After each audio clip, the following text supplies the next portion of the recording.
Salut tout le monde, j'espère que vous allez bien tous et toutes, j'espère en tout cas que vous avez passé une bonne journée, on se retrouve oui pour le débriefing de WWE NXT. Alors, est-ce qu'il y a déjà eu du changement? C'est la question parce que vous le savez, NXT est en phase de processus puisqu'on peut passer d'un système NXT qui était ce qui s'est passé avant à ce qui va se passer bientôt puisque Nick Khan l'a dit, et ben les choses vont évoluer. Alors en bien ou en mal, ça malheureusement on va en parler bien sûr durant ce show-là. Est-ce qu'il y a eu quelques petits changements? Est-ce qu'on peut imaginer craindre quelque chose?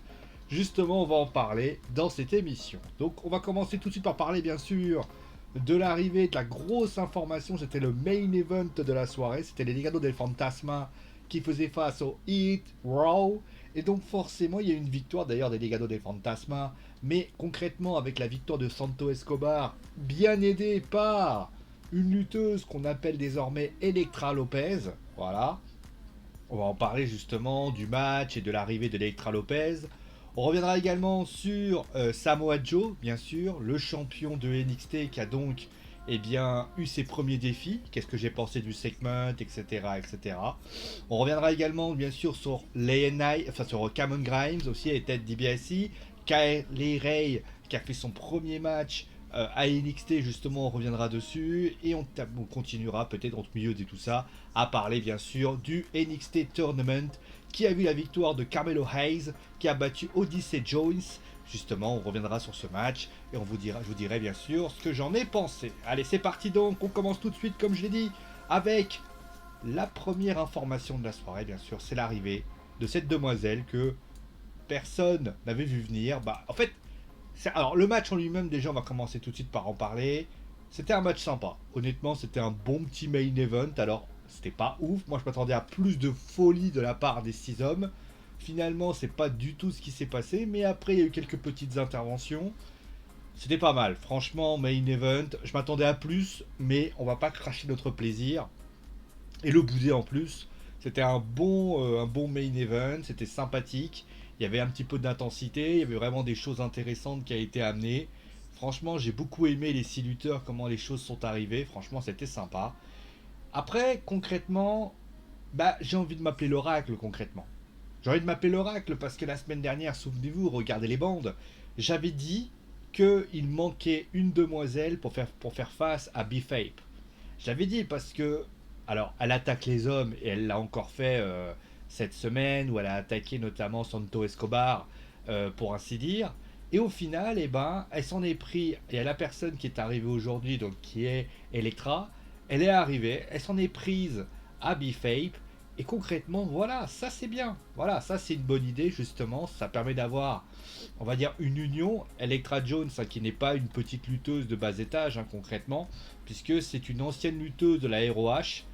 Electra Lopez, si je dois vous faire le CV d'Electra Lopez, alors je vous dis Electra Lopez, elle s'appelle donc Carissa Rivera, donc c'est une lutteuse qui a notamment beaucoup travaillé à qu'on appelle ça, à la Ring of the North concrètement.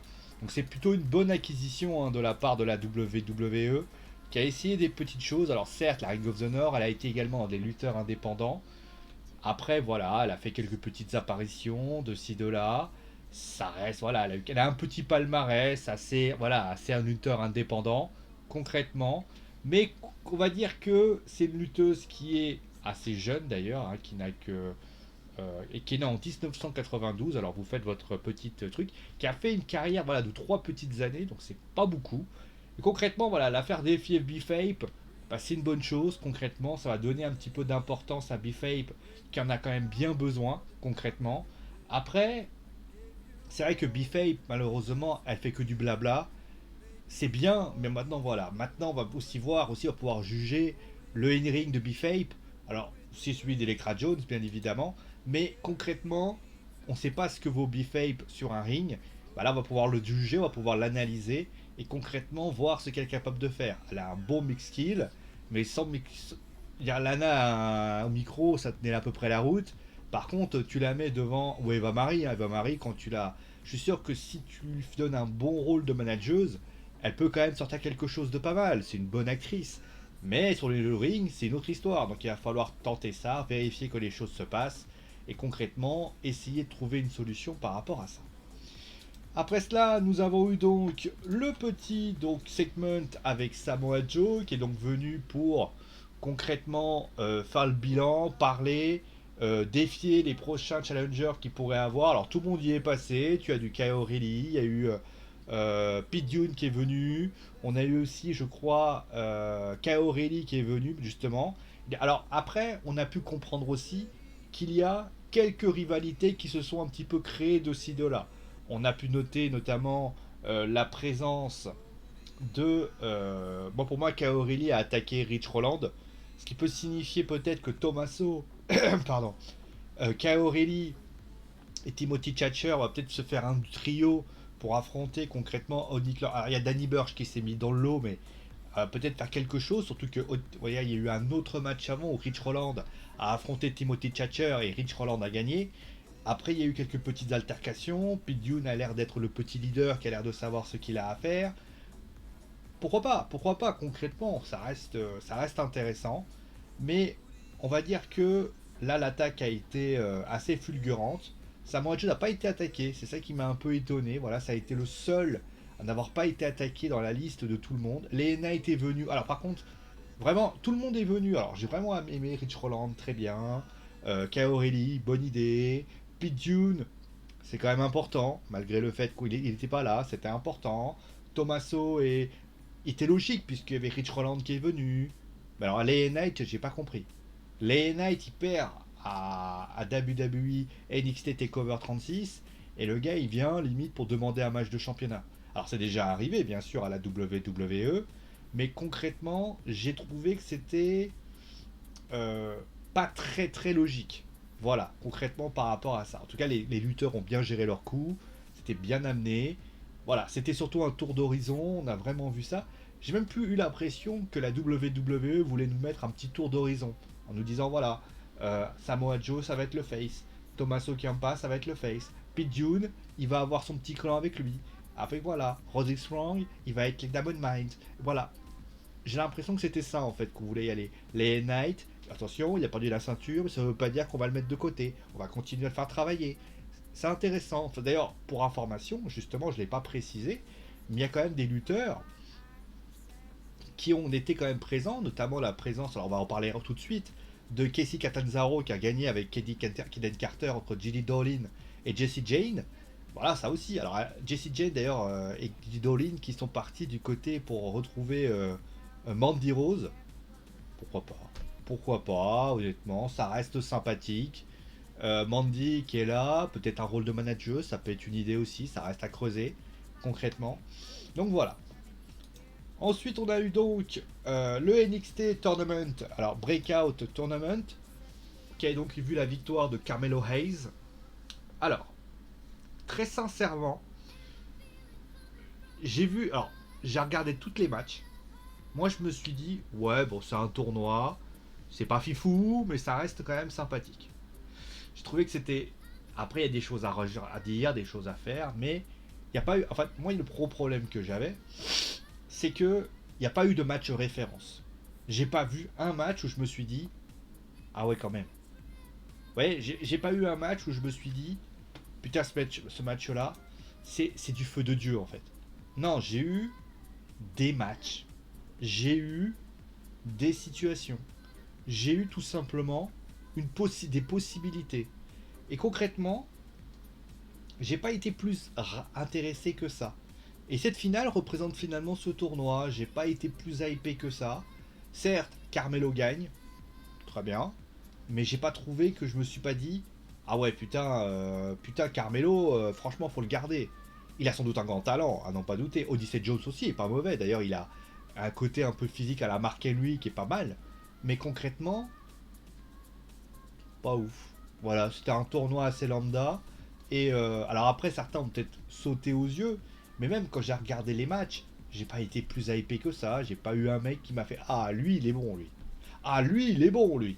Non. Vous voyez, je me suis posé la question durant toute la session, c'est est-ce qu'il aurait pas fallu mettre des jeunes lutteurs un petit peu moins connus, parce qu'ils ont essayé, hein, des jeunes lutteurs moins connus, leur faire un tournoi, leur montrer ce qu'ils sont capables de faire. Ça aurait été plus intelligent parce que Carmelo Hayes, là, il va avoir son match de championnat. Alors, il n'avait pas décidé contre qui, mais Samoa Joe, c'est mort. Isaiah Scott est avec les Santos Escobar. Moi, je vois gros comme une maison qui va aller voir Odyssey Jones. Il va dire écoute, les gars, si on faisait un match avec les MSK, peut-être une idée, voilà. Mais bon, voilà, j'ai pas été plus hypé que ça. Après, peut-être que d'autres ont été hypés, mais moi, je n'ai pas été.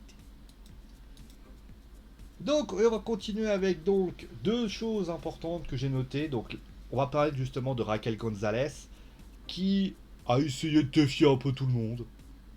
Ouais. Kylie Ray, pardon, qui gagne son premier match à NXT. Bon, la victoire est relativement logique. Hein. Par contre, moi, ce qui m'a étonné, c'est qu'il n'y ait pas eu une Raquel Gonzalez qui n'est pas venue lui rendre une petite visite. C'est-à-dire que la meuf, Kylie Ray, elle vient la regarder. Par contre, de l'autre côté, ça regarde pas. C'est un peu dommage. C'est-à-dire, Kylie Ray aurait dû voir Raquel regarder, se faire regarder. Pardon. Et limite faire ça.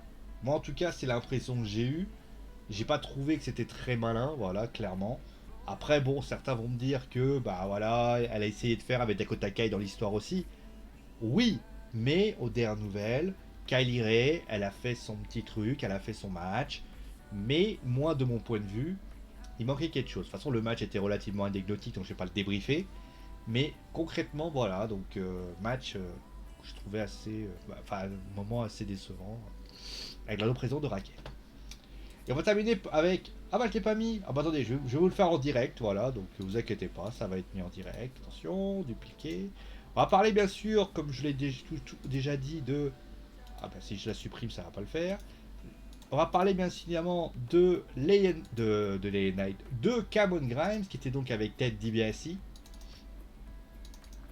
Voilà. Voilà. Donc avec Ted DiBiase et je l'adore Cameron. Cameron, il a ce petit côté sympa. Alors, oui, c'est vrai. Il s'est fait, euh, il s'est fait avoir par le Ted DiBiase, par le Million Dollar Man, mais je l'ai vu venir en fait.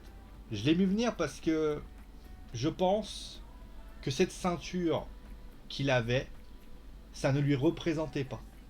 Vous voyez ce que je veux dire?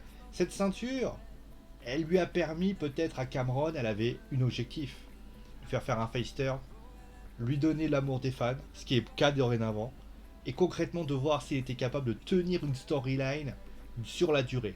Parce qu'on l'a vu, il avait affronté Dexter Lumis, il avait un côté showman, mais voilà, est-ce qu'il était capable justement d'être dans une gimmick et de pouvoir faire les choses? C'était la grande question. Et concrètement, il a tout bonnement réussi. C'est ça qu'il faut se dire. Et Ted DiBiase, plus que la ceinture, parce que bon, la ceinture, ça reste une ceinture, bon, mais je trouve qu'elle était sympa. Après, Ted DiBiase, en plus d'ailleurs, là à la fin, il veut lui rendre la ceinture parce que finalement il dit ouais, non, mais elle est pas à moi, elle est à toi. Donc finalement, ça crée pas de l'empathie, enfin de l'empathie, de l'antipathie, on va dire, à Ted, puisque Cameron est déjà dans l'optique de lui rendre. Et je trouve ça très sympa.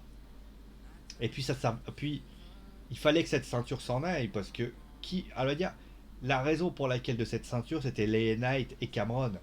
Aujourd'hui, si Cameron la garde, ça n'apportera rien. Par contre, bien évidemment, et là par contre on va être très clair, il faut que Cameron profite de cette rivalité pour évoluer vers un nouveau sens.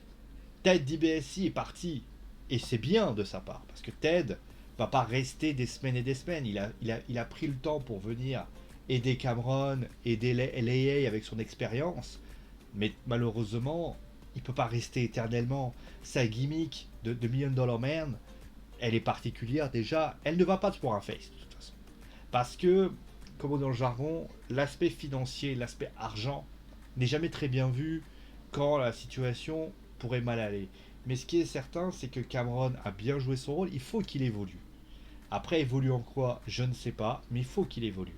Il aurait dû falloir un manager, peut-être que certains me diraient, oui, mais sur Ted en manager, ça aurait été sympa.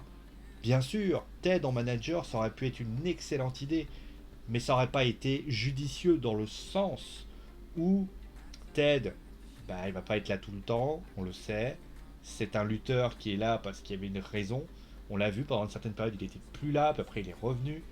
Et on l'a vu, il a une affection envers Cameron. On le sait.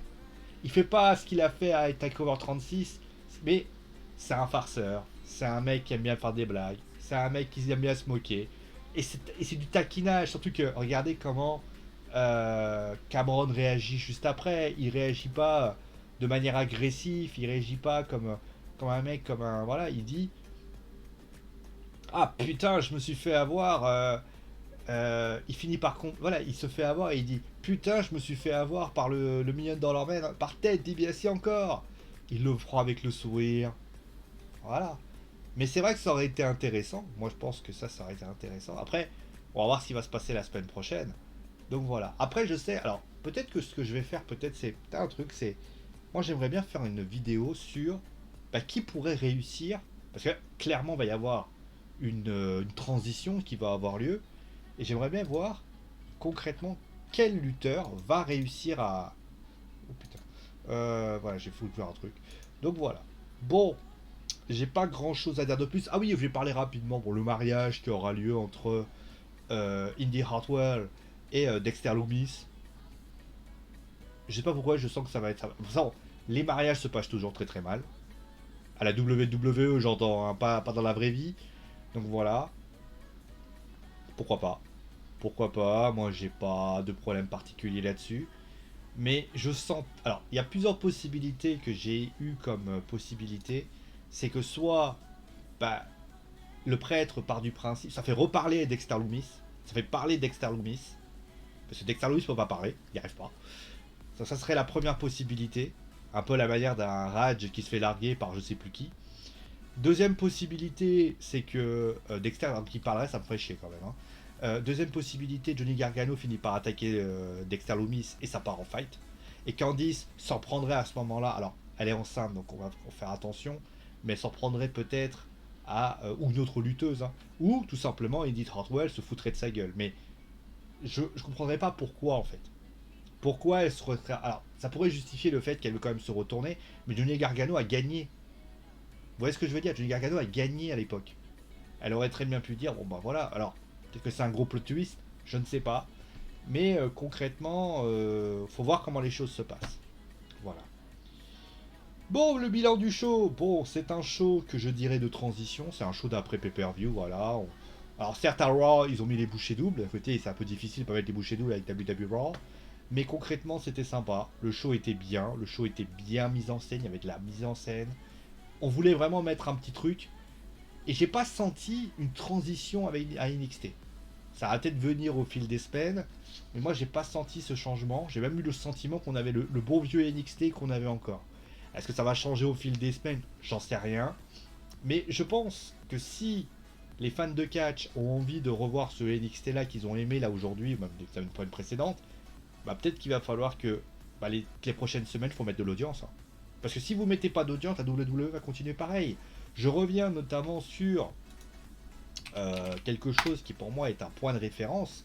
Je sais que certains m'ont dit, voilà, par exemple, je vais vous taper WWE. Alors, est-ce que je peux attendez, faire un truc? Parce que comme ça, je l'avais montré. Attendez, je vais si ça veut bien se lancer. Voilà. Alors, est-ce que je peux le faire? Attendez, je vais essayer de vous. Attendez, je vais vous faire un truc en capture de. Je crois que c'est capture de fenêtre. C'est ça? Voilà. Voilà, double. Ah, magnifique. Voilà. Donc là, voilà. Vous avez le site de la WWE. Vous voyez pas ma tronche, on va le mettre comme ça. On va le mettre comme ça. De toute façon, c'est pas grave. Hein. Vous n'avez pas besoin de voir ma tronche pour voir ça. Donc, par contre, je vais déplacer le truc pour que vous puissiez voir. Voilà, très bien. Ah oui, d'accord. Ok, bon, on va laisser comme ça. Donc, qu'est-ce que je veux dire par là? Regardez bien. Donc là, je vais mettre ça comme ça. Vous voyez, par exemple, alors, on va pas prendre ceux de la semaine dernière. Il y a quelques heures parce qu'on va considérer qu'il y a quand même une petite différence. Mais regardez bien. Je vais prendre ceux de la... Regardez par exemple WWE Raw, 98 000. Ah, ça c'est Rhea Ripley. C'est où? C'est... Ah, putain, ils ont tout changé.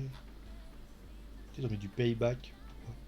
Alors voilà, par exemple, Mansour contre Jinder Mahal, 234 000 vues. Alors vous allez me dire, c'est un jour, ok. Donc là, je vais regarder par exemple ceux de la. D'accord, ok. On va prendre par exemple, voilà, SmackDown. On y va d'accord que WWE SmackDown. Voilà, donc là par exemple, on va prendre le cas de Baron Corbin qui a donc fait face à Kevin Owens. D'accord, de 79 000 il y a 4 jours. Regardez par exemple le match, attendez, je vais vous prouver ça, NXT. 86 000, 54 000, voilà, 202 000, pourquoi pas. Il y a eu un léger mieux, là, 548 000, 235 000. Il y a quand même c'est quand même très chaud. Et regardez WWE Raw, vous allez voir, là, 2,6 millions, 267 000.